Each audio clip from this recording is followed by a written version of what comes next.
오늘은 김영 교수님을 뵈러 서울 여의도 색강 방문자 센터에 왔습니다. 멋진 이 여의도 색강공원에서 이제 노자 생태 교실이 이제 가끔씩 열리는데, 봄과 가을에 열리는데, 거기에서 우리 김영 교수님께서 노자 생태 교실 교장을 맡고 계십니다. 저도 작년 봄에 여기 이제 노자 생태 교실에 참여해서 우리 김영 교수님하고 같이 이제 노자를 공부한 적이 있는데요. 이제 김 교수님이 이제 교장을 맡고 계신 이 노자 생태 교실에 강의한 것을 기초로 이번에 생태 위기 시대의 노자 읽기, 이 책, 이게 멋있는 책이고 아주 내용도 아주 훌륭합니다. 이 책을 이제 펴내셨습니다. 그 노자의 도덕경 이제 강의록인데요. 노자는 누구고 도덕경은 어떤 책입니까? 네. 그 노자는 그 공자와 쌍벽을 이루는 우리 동양 최대의 사상가이시죠. 노자는 초나라의 인물로 그 당시 춘추시대 말기에 살았는데 그 당시 사회가 혼란해졌을 때 공자는 이 질서를 강조하는 예법을 강조하는 유의의 철학을 했다면 노자는 무위자연, 자기적이고 의도적인 것이 없는 인간의 어떤 자율성이라든지 창의성이라든지 이런 걸 강조하는 사상을 창시한 우리 도가 사상의 비조라고 할 수가 있겠습니다.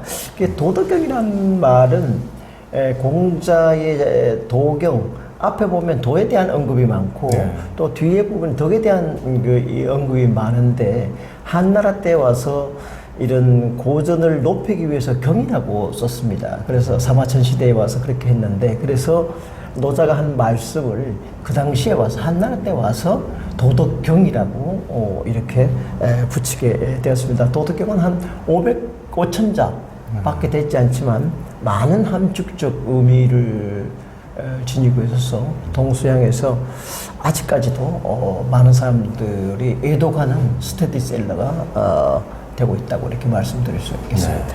그러니까 5,000자밖에 안 되는 그런 책인데도 참 그 깊은 철학 진리를 담고 있어가지고 지금까지도 가장 어떻게 보면은 사랑받는 고전인데요. 그 우리 이제 김영 교수님께서는 이번에 이제 노자 읽기를 내셨지만 그 전에 논어를 비롯해서 이제 공자의 책들도 이제 많이 강의도 하고 책도 이제 출간하셨는데요. 이제 공자를 보통 이제 유학의 태두, 그리고 이제 노자를 도가의 시조로 보는데요. 이제 두 사람을 비교하면은 어떤 차이가 두드러집니까?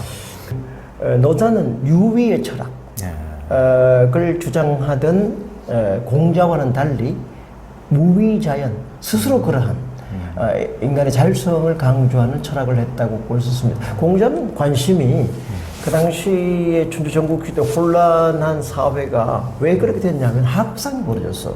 밑에 있는 대부들이 힘이 있다고 해서 제후들의 권력을 찬탈하는 그런 일이 벌어지기 때문에 이것을 수수하기 위해서 상하의 질서를 강조하는 예법을 강조했습니다. 그런데 이런 그 예법을 강조하다 보니까 인간이 억압되고 긴장되고 힘들어지게 된 거죠. 그러니까 노자는 그런 데서부터 자유로워야 된다.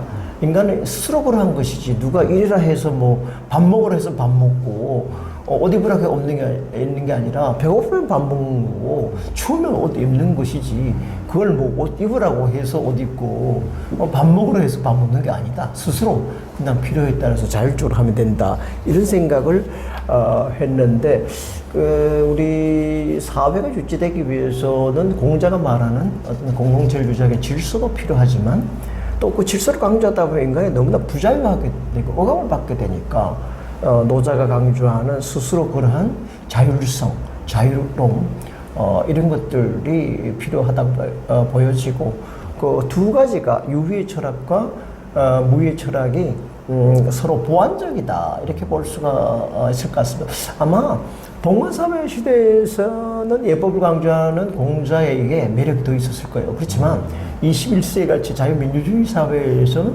인간의 창의성, 자율성 이걸 강조하는 노자가 생태위기 시대에 더욱더 주목받는 게 아닌가 싶습니다.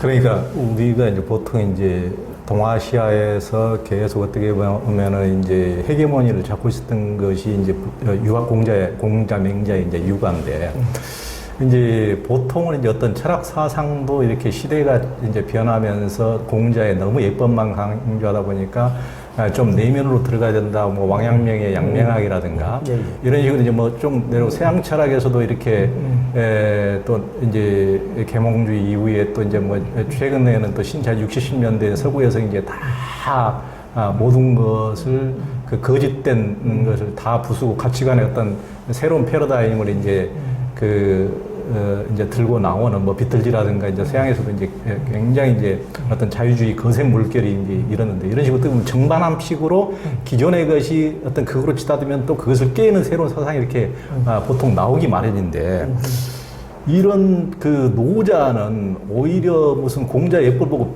그것을 깨고 나왔다기보다는 공자보다도 더 먼저 이런 무의자연의 도를 주장했다는 것이 참 대단한 것 같아요. 그래요. 그렇습니다. 굉장히 뛰어난 인물이고요. 또 그렇게 노자대 도덕경이 참 철학시처럼 이렇게 돼 있어서 여러 가지 반어라든지 역설이라든지 이런 것들이 있어서 읽는 재미가 있다면 굉장히 많은 상상력을 허용해서. 그런데 공자의 논어는 말이 논찬 공자지요. 공자가 그 당시에 제자들이나 정치가들과 나눈 대화를 후대의 그 제자, 문자, 손자 제자들이 기록한 그 대화처럼 돼 있거든요.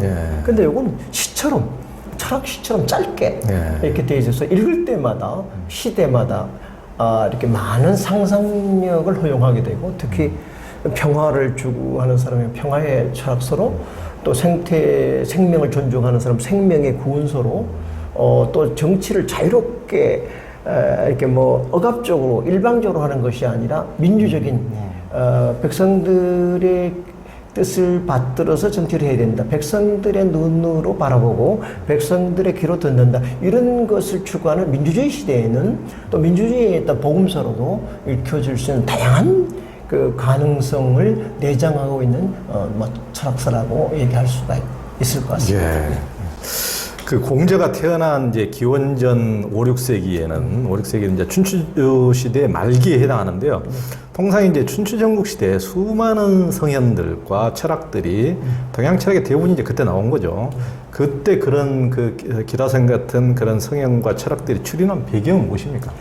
근데 그 당시가 아까 우리 조 기자님 말씀하신 대로 춘추 전국시대는 여러 가지 혼란들이 있잖아요. 하극상이 벌어지고 약육강식이 벌어지고 전쟁이 벌어지고 안에서도 밑에 있는 힘 있다고 해서 대부들이 아까 제후들한테 덤비고 이런 문제들이 있어요. 거기에 대한 수습 방안들을 그 당시에 제후들이 고민했을 거예요. 그러니까 이제 공자나 맹자 같은 사람 예를 강조하고 의를 좀 강조를 하면서 이렇게 하고 한비자 같은 사람은 아니다 그런 거죠. 법을 통해서 이게 실습을 해야 된다. 그런데 비해서 이런 양주 목적이라든지 이런 사람 극단적인 개인주의 또 극단적인 겸해주의 모든 사람들 사회 동포주의로 봐야 된다. 아니다. 전부 다 개인이 우선이다. 내 세상이 아무리 더 이롭더라도 내 머리턱 하나 뽑지 말아야 된다. 그게 각자 도생하는 길이 방법이다. 뭐 이런 그 여러 가지 백가쟁명식의 논쟁들이 많이 나왔는데 그 왕들은 그 여러 가지 학설 중에 자기가 현실적으로 제일 필요한 철학 또 사상가들을 초정했다가 그것을 정책으로 쓰고 이렇게 해서 지금 말씀하신 대로 우리 동양의 여러 가지 사상의 스펙트럼이 넓은데 그게 원형이 그 당시에 거의 다 나왔다고 얘기할 수가 있을 것 같습니다.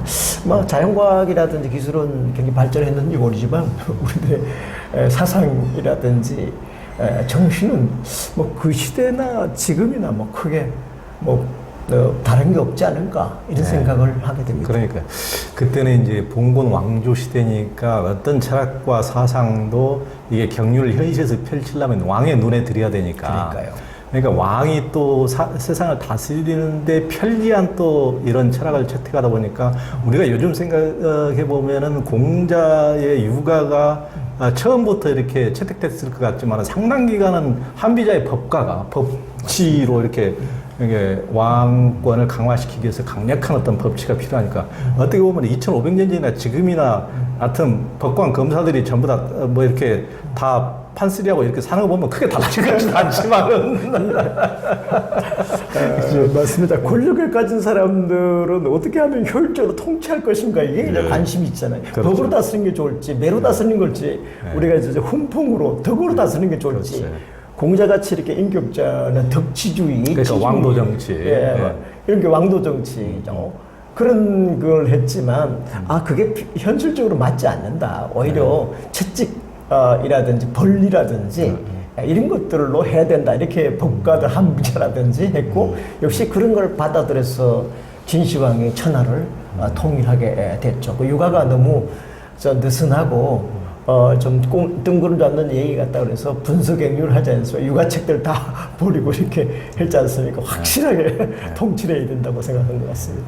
그러니까 이게 어떻게 보면은 무슨 이제 왕도 정치가 지금으로서는 가장 이상 정치라고 그때 당시의 이상 정치라고 덕치주의가 이제 굉장히 어떻게 보면 사람들의 보편적 가치로 많이 이제 존경을 받고 있지만은 법치주의나 다른 이제 철학 사상도 그 나름대로의 다 합리적 근거가 있고 뭐 나름대로의 다 또 장단점이 있는데 제가 보기에는 뭐 덕치로 다스리나 법으로 다스리나 뭘로 다스리나 이게 이제 철학과 이상도 중요하지만은 그것이 그러니까 이제 교수님 말씀처럼 이게 이제 서서 이렇게 달래서 끌고 가느냐, 매로 이렇게 두드러 패가면서 끌고 가느냐, 이렇게 예전에 이제 우리 김영 교수님도 훈장을 하셨으니까 훈장님의 훈육 방식도 이제 각기 이제 다른 방식이 있을 텐데 그것이 어떤 방식이든지 다 장단점이 있는데 제가 보기에는 문제는 그러니까 권력자들의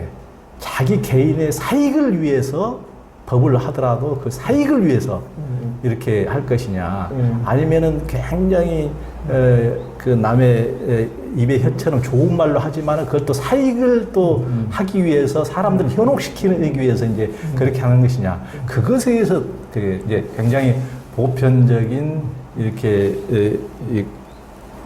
애정이 있느냐 전체 국민에 대한 백성에 대한 애정이 있느냐 아니면은 자기 개인의 이기심을 위해서 뭔가를 철학과 사상을 갖다 붙이냐 그런 데서 큰 차이가 있는 것 같습니다. 맞습니다. 그 모든 정치가들은 정치를 정당화 합리화하는 이데올로기적인 성격을 가지고 있고 그런 이념을 내세우고 있거든요. 그런데 이제 우리 봉건 시대라고 하더라도 애민적자 백성들을 어린아이처럼 보살피는 세종대왕이라든지 그렇죠. 친애의 군주들 친애 민중적인 그런 관점에서 통치하는 분들은 요새 이 포갑적인 권위적인 그 21세기의 짜르시 같은 독재 쿠데타의 군부 독재자들보다는 훨씬 더 멋진 정치를 했다고 볼 수가 있습니다. 시스템도 중요하지만 그 정치 지도자의 그 마음가짐. 철학, 마음가짐 그것이 지행일치 말로만이 아니라 실제 행정에서 그것이 어떻게 구현되고 있는지 그런 것들이 중요한 것이다. 법도 중요하지만 역시 법을 운용하는 사람의 어떤 마음가짐 그게 중요한 것이 아닌가 이런 생각이 듭니다. 그러니까요. 우리 이제 김영 교수님께서는 이제 대학교 때 향림교회라고 어떻게 보면은 민주주의에 굉장히 가장 큰 역할을 했던 지금 명동에 그때 이제 그 민중신학의 태두였던 안병무 박사님께서 설립하신 향림교회 청년부에 다니시면서 이제 연대 다니시면서 이제 향림교회 그렇게 이제 그 다니시고 그 안병무 박사를 그때 이제 직접 뵈셨죠? 네, 그렇죠. 네네. 그러니까 그 안병무 박사의 영향을 받은 이제 크리스찬으로 이제 크리스찬이신데 그러면서도 평생 육아와 도가 이런 동양학을 하는데 신앙은 기독교이면서 학문은 동양고전, 인문학을 하는데 어떤 괴리감을 느끼시지 않습니까? 근데 사실은 우리가 지금 교육받은 것은 서구식의 근대 교육을 받고 있지만 그렇죠. 우리들의 의식이나 마음이나 이 몸속에는 동양적인 전통이 깔려 있다고요. 사마질적인 불교적인 또 노자 공자적인 그런 것들이 좀 깔려 있으면서도 괴리를 느끼지 않지 않습니까? 그런데 제가 보기에는 요새 그 BTS를 보면 참 특이해요. 우리나라가 이제 서양의 그 팝 받아들이는데 그것을 그냥 받아들인 것이 아니라 한국의 그 정서라든지 감각에 맞게끔 재창조해내서 세계 보편적으로 이렇게 만들거든요. 그런 거라든지 요새 그 풍류대장 같은 그 국악 같은 거 봐도 국악을 옛날처럼 그대로 느리게 이렇게 연주하는 게 아니라 퓨전, 서양의 그 그렇죠. 기타라니까 해가지고 약간 짬뽕을 이렇게 만들어서 새롭게 만들어주니까. 저도 너무 풍류대장 재밌게 봤습니다. 그러니까 얼마나 그 놀랍니까? 우리 지금 핸드폰도 마찬가지예요. 반도체도 이 서양의 기술 받았지만 우리 나름대로 디자인 만들고 새롭게 해가지고 세계로 만들잖아요. 그렇죠. 그러니까 이 동양과 서양은 물론 그 갈라지지만 우리들의 몸속에는 이미 전근대적인 동양적인 것과 근대적인 게 믹스가 돼 있고 오히려 비빔밥처럼 이런 것들이 잘 섞이면 더 독특한 맛을 낼 수가 있다. 나는 그래서 제 속에서는 뭐 기독교하고 동양 사상하고가 그 괴리를 느끼지 않고 오히려 기독교를 노자적인 시각에서 바라보면 오히려 더 기독교 풍부하게 또 해석될 수가 있고요. 또 노자도 기독교적인 차원에서 서양의 그 심리학이라든지 프로이드라든지 융이라든지 이런 쪽으로 이렇게 또 노자를 보면 또 노자가 현대적으로 해석될 수 있는 여지들이 많아서 오히려 이렇게 서로 상생하면서 새로운 그 사상을 구상할 수 있는 계기도 되는 거 아니냐 그런 생각을 하게 됩니다. 예. 그러니까 서양 사람들이 보기에는 참 이해하기 어려운 어떻게 보면은 그 우리 김영 교수님은 21세기, 22세기형 새로운 인간형이라고 볼 수가 있는데 그 경기도 의성에서 굉장히 당연히 그쪽은 유교성이 강하지 않습니까? 어렸을 때는 그런 시골 동네에서 이제 커오셨지만은 이제 크리스찬 미션 스쿨인 개성고 또 당연히 대학교에서도 가장 대표적인 미션 대학인 또 연세대학교에서 대학원도 나오시고 그렇지만은 이제 평생 한문학을 또 하시면서 또 동양 고전을 평생 지금까지 서당 훈장 하시고 이제 계속 그렇게 하시면서 또 따님을 딸이 둘이신데 또 프랑스에 사세요. 그 사돈도 또 프랑스인이고 그러니까 맨날 방학 동안에는 옛날에 지금 은퇴하셨지만은 방학 동안에는 늘 프랑스에서 이제 보내시고 그러니까 이제 그 손주들도 외손주들도 전부 다 이제 동서양을 합쳐놓은 이제 새로운 인간형인데 이제 먼저 우리 김영 교수님이 이제 종교적 사상 철학으로서 하여튼 동서양을 합쳐놓은 그 새로운 인간형이에요. 듣고 보니까 그렇네요. 그 또 이제 기독교하고 유가 이제 도가 이렇게 좀 유사점들은 뭐 어떻게 보십니까? 그런데 나는 모든 고등경교의 핵심은 사랑, 자비, 이런 거라고 생각해요.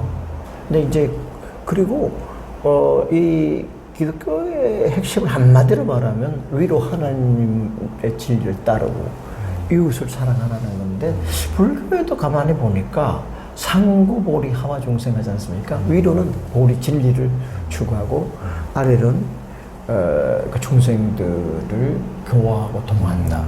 뭐 나무 아미갑을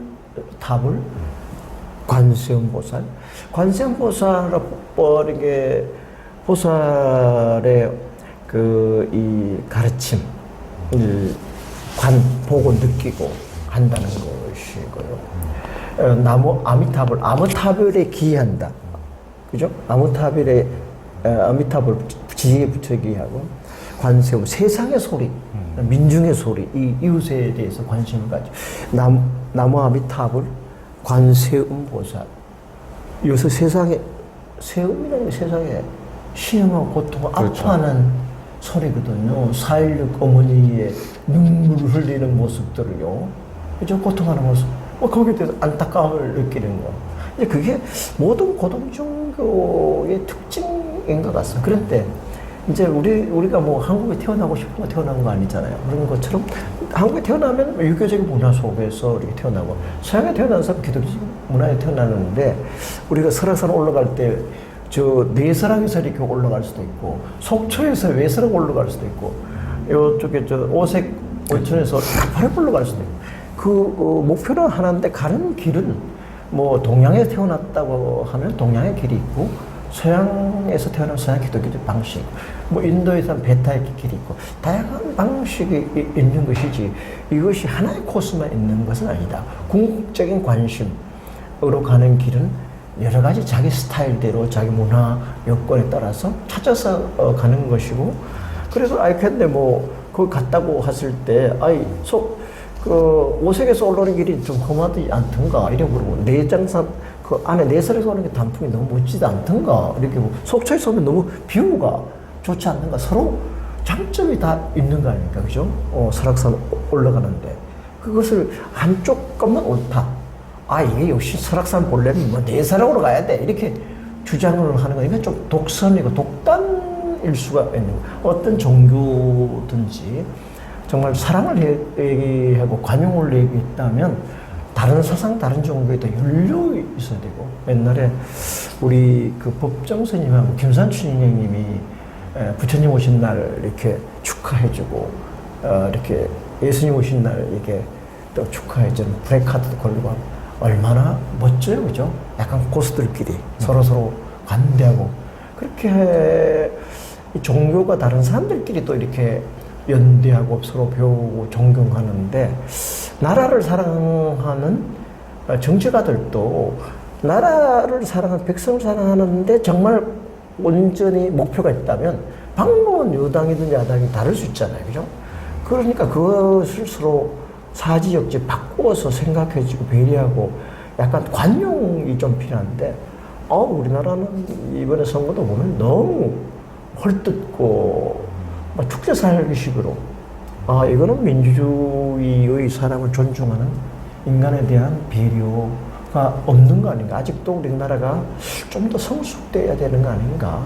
종교도 그렇고 정치도 그렇고. 지도자의 덕목으로서는 이 참 노자만큼의 큰 이게 지금 그 2,600년이 지나지만은 도움이 될 만한 책이 참 드문 것 같습니다. 네. 그리고 이제 기독교와 유가 도가를 이렇게 이제 김 교수님처럼 이렇게 더불어서 이렇게 잠시 뭐 책 뭐 읽어보는 사람도 있겠지만 이렇게 삶에서 또 신앙으로 평생의 어떤 학문으로 이렇게 해가는 사람이 드물 텐데 이 세 가지를 이제 동시에 같이 함으로써 유익한 점은 뭐입니까? 그 진취적 개방성인데요.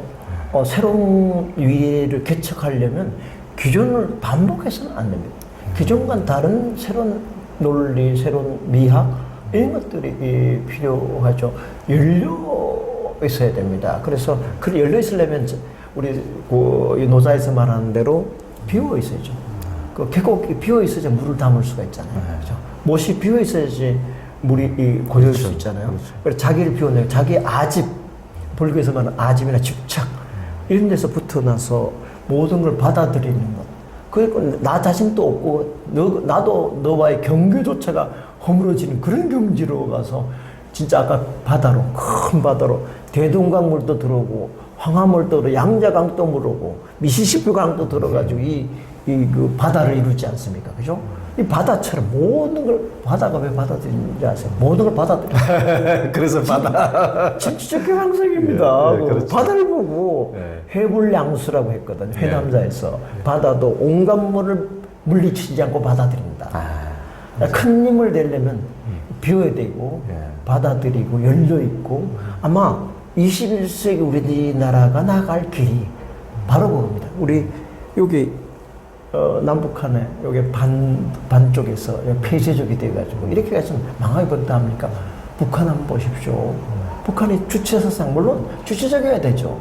그렇지만 전부 다 그렇게 하다 보니까 폐쇄적이 돼가지고 굶어 죽고 발전이 없고 그렇지 않습니까? 얼마나 정신이 좋아요. 그렇지만 주체이되 세계적이면서 주체적이면서 세계적인 이게 돼야지 하나만 가지고 있으면 저렇게 폐쇄적이 되면 우리 생명의 종들도 동종교배하다가 망하는 거 아닙니까? 그렇죠. 우리가 결혼 또 낯선 사람들하고 뭐 전라도 사람들하고 경상도로 해야지 새로운 시너지가 생기는 거 아니에요? 서울 사람하고 촌 사람하고 이렇게 만나야지 이렇게 되는 거예요. 맨날 또 같은 아파트에서 같은 아파트 보고 이런 사람들 깨가지고는 아마 2세, 3세들이 좀 저열한 사람들이 나올 가능성이 굉장히 많습니다. 우리 옛날에 일본 사람들 있잖아요. 일본 사촌간에 결혼하고 뭐 이러잖아요. 그럼 애들 정신 박약가들이 막 나오고 이러지 않습니까? 좀 낯설고 다르고 이런 것들이 만나야지 새로운 게 나는 뭐 충돌이 일어나. 약간 문화적인 충돌, 이념의 충돌, 동료의 충돌. 그러면서 조화하고 대화하는 법 배우고 그런 게 필요한 거 아닌가 이런 생각이 듭니다. 예, 그렇습니다. 그러니까 그 타고르가 그 이제 황금 동방의 등불 타고르를 말할 그 저기 동방의 등불 코리아에 할 때 제가 제일 좋아하는 그 식기 중에 그 글 중에 하나가 습관의 골짜기를 이제 벗어난다는 거. 우리가 어떤 이제 생각이나 철학도 어떤 깊은 자기 습관의 골짜기를 벗어났을 때 정말 코리아야말로 그 지금 이미 전에 이제 그런 한류가 어떤 일본은 일본 속에 어떻게 보면 일찍 뭐 이렇게 했다라지만은 그 나라는 뭐 신도와 어떤 불교의 그것을 벗어나지 못하고 그것에만 침윤돼 있었고 뭐 중국도 늦게 자본주의가 들어갔지만은 뭐 계속 어떤 습관의 골짜기 속에 물들어 있지만은 그야말로 코리아야말로 일찍부터 어떤 종교 사상의 용광로처럼 회통되는 어떤 전통이 있었고 계속 그게 어떻게 보면은 어떤 세상에서 봤을 때도 놀라운 어떤 세련미와 남다른 점으로 보이지 않을까 저는 이제 그런 생각이 듭니다. 맞습니다. 우리 집은 그런 원효 스님으로부터의 그럼요. 원륜 사상이 있고요. 그렇죠. 농촌에도 둘의 공동체 문화가 있고요. 그렇죠. 그렇습니다. 뭔가를 종합하는 3.1운동 같은 경우도 다른 나라에서는 종교 간의 갈등이 있었지만 우리나라는 3.1운동 민족적인 문제에 대해서 천도교, 기독교, 불교 뭐 이런 것 유교들이 혼합해가지고 그렇죠. 민족적인 위기를 극복하기 위한 그런 독립운동을 벌였지 않습니까? 사실은 아름다운 전통이에요. 그런데 요새 종교인들이 그런 아름다운 전통을 잊어버리고 자기 종교만 필수적으로 정당한 옳다고 다른 종교를 무시하고 이런 건 사실은 정말 어리석은 것이라고 성숙되지 못한 거라고 보여집니다.